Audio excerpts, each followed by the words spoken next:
Hello and welcome to Under the Radar, a new show where I'm going to be talking about games, movies, books, karate moves, you name it. I'm going to be talking about it if it fell under the radar. Now let's talk about this game right here. Star Fox Assault.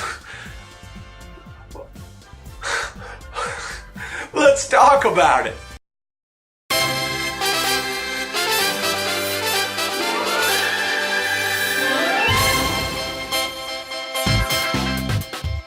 Star Fox Assault is underrated. Rail shooters are particularly hard to review. They're built for repetition, high scores, and fine-tooth combing of little details for secrets. So they have to be packed with so much detail that if you poke it, it explodes back out at you. Star Fox Assault achieves this. In its day, it got good reviews, and it sold enough for Player's Choice on the GameCube. That's pretty good. But it never shined as brightly as it should have. The key here is Star Fox Assault maintains its appeal after all these years, unlike many of its contemporaries. The atmosphere, visuals, and music are all winners, and when they come together, it's just perfect. Sure, space operas have been done time and time again, and there's nothing blaringly original about Star Fox. But originality is not what brings a game its greatness, it's how it uses the familiar. There's a grand sense of scale here brought in by all this. You step into that first level and then, I'm not playing some space game, I'm in this war! The plot is nothing original either. The Aperoids are here. Parasitic robots that want to assimilate everything into one, and assimilation is nothing new to sci-fi. The brain slugs from Futurama, the Zerg from StarCraft, the Cybermen from Doctor Who, Agent Smith from The Matrix, the list goes on. Actually, you forgot to mention the most important one, the Borg from Star Trek. No, I didn't forget the Borg. I can't forget the Borg. Still, it's a welcome inclusion in Star Fox, and they look great. The designs really mesh organic machine. That's an interesting hybrid. Plus, these plots keep you guessing and force characters to act in ways they normally wouldn't. The acting is good, but it's a step down from its predecessor. Star Fox 64 is so over the top that it's endlessly quotable and fun to listen to. It's like watching an episode of Thunderbirds, which inspired this series. Assault isn't trying hard enough to be serious. That sounds strange, I know, but hear me out. It misses that intense energy that is delivered in every line of its predecessor. You know why the original Batman TV show was so great? Because it's so over-the-top cheesy and it knows it. It brings every conflict to a scale it doesn't deserve and solves it in a way that is just ridiculous. Watch this clip of Batman from the 1966 movie and tell me this isn't just the best on so many levels.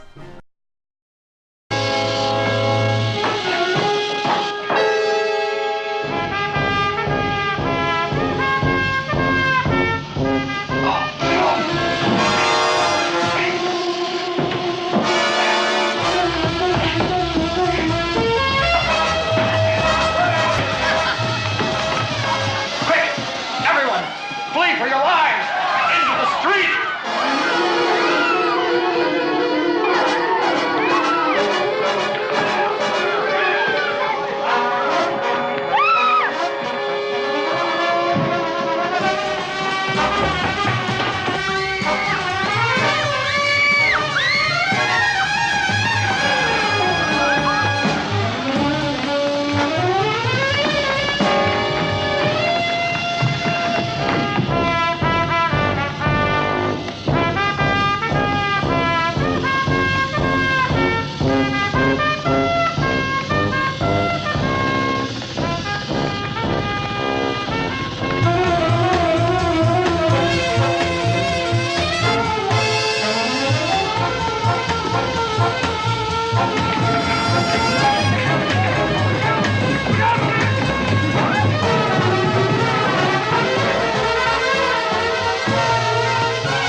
Some days you just can't get rid of a bomb.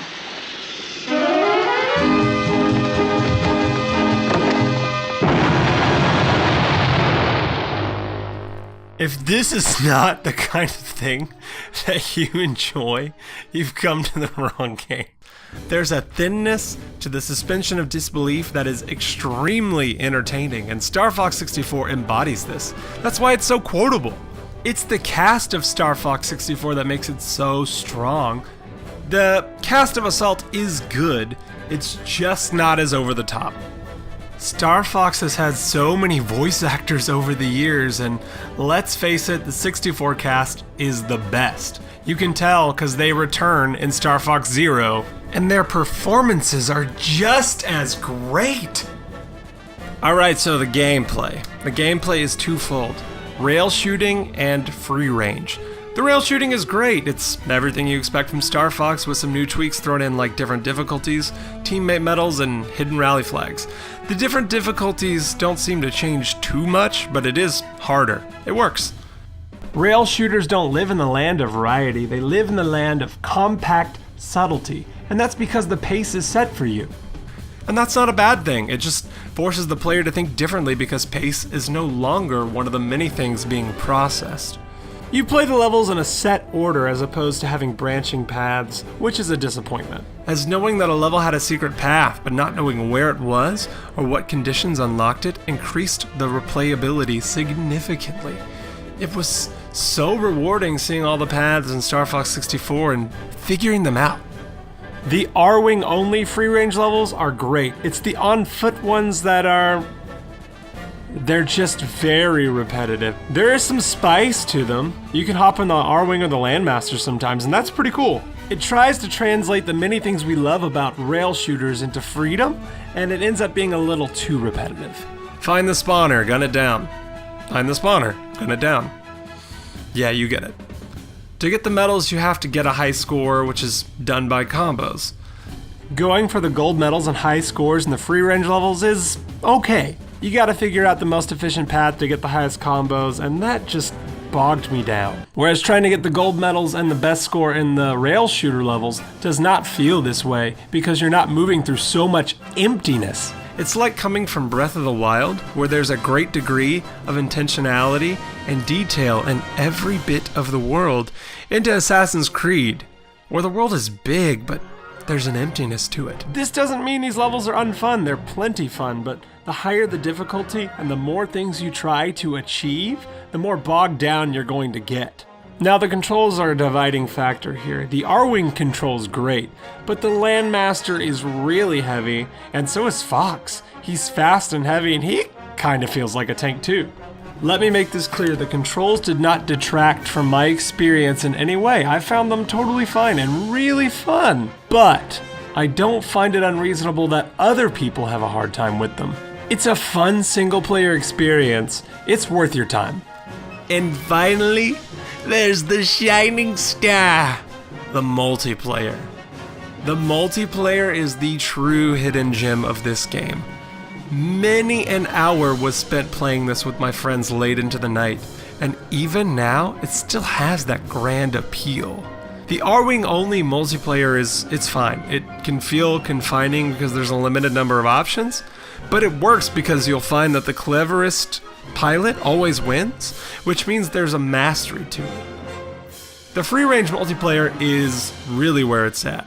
R-Wing, Landmaster, on foot, jetpack. It invites you to come and play on the playground however you see fit. Do you want to jump out of your R-Wing and pull out your rocket launcher and shoot down a friend?